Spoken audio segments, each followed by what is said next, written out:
মাননীয় প্রধান উপদেষ্টাকে আমন্ত্রণ জানাবো আপনাদের মধ্যে আমরা কি অবস্থায় আছি, প্লেনে না আসে যদি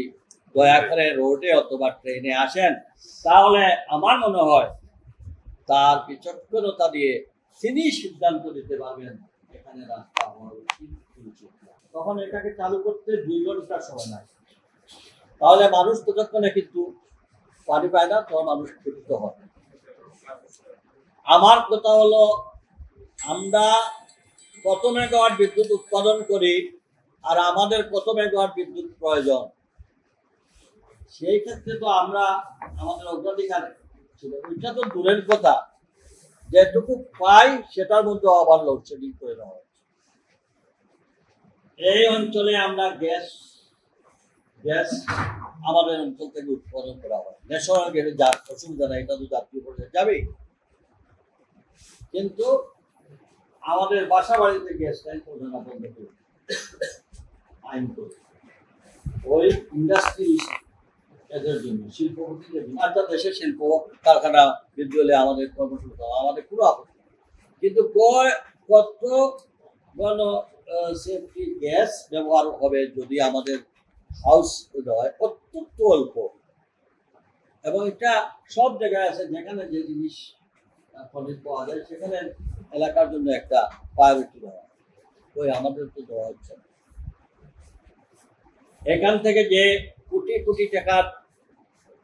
তেল গ্যাস এগুলা যে আপনার লরি করে যাবে, আপনার তো যেটা নিতে যাচ্ছে ওইটাও তো আপনারা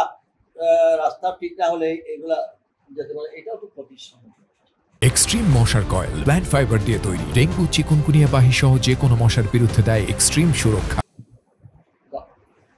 আমাদের তো এটাতে খুব রয়্যালিটি, আমাদের অন্যান্য দেশে কিন্তু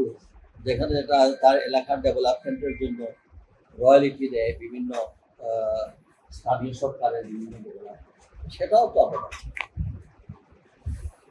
আমাদের সঙ্গে চিটাগাংয়ের যে যোগসূত্র, যেটা আমাদের একটা রোড হলে আমরা সব জেলায় যেতে পারি, ঢাকা শহরে রেলে আমাদের যে সুবিধা আছে সেই সুবিধাটা যদি হইতে এবং প্লেনের সুবিধা হইতে চিটাগাংয়ের সঙ্গে যদি আমাদের, তাহলে আমাদের বাণিজ্য ক্ষেত্রে আমাদের এই সব মিলিয়ে আমার আপনাদের সামনে উপস্থাপন করলাম, এবং আমি মনে করি এইগুলো আপনাদের সবাই, আমি আমাদের প্রধান উপদেষ্টা আজকে 1 বছরের উপর হয়ে গেল, এদেশের যে কোনো সরকার প্রধান হলে অন্তত একবার হলেও পূর্ণভূমি হজরত শাহজালাল শাহপরানের মাজার দেওয়া হয়েছে,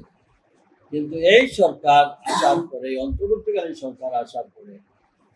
একদিনের জন্য সিলেটে আসে না। আমি দয়া করে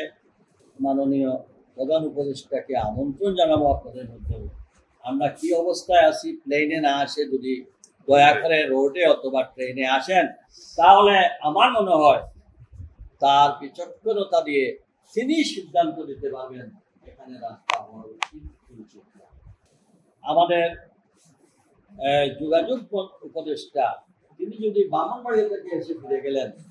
তাহলে একটু কষ্ট করে, জনগণ তো আমরা 15 ঘন্টায় যাই,